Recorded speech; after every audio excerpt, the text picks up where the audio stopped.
我选择了暂时退出民进党。选在立院开议日，立委苏震清突然宣布退出民进党，就是因为他卷入搜狗关说案。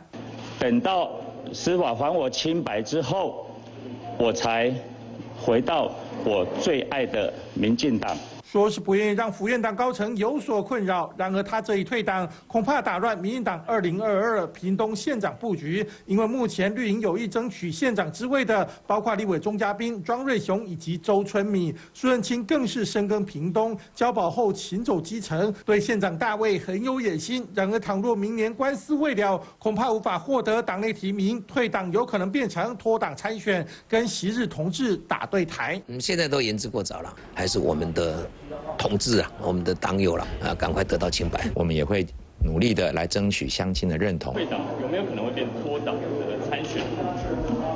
这没有什么脱党的问题。目前我完全不去做所谓的参选县长的一个想法。不仅绿营积极备战，国民党前立委苏金泉也早已经表态角逐县长之位。蓝营也有声音点名柯志恩到国境之南参战。2022的屏东县长选举，蓝绿本来就已经抢破头，如今随着苏震清退党，更可能出现沙卡都的大乱斗局面。三立新闻黄道峰、陈彦豪台北报道。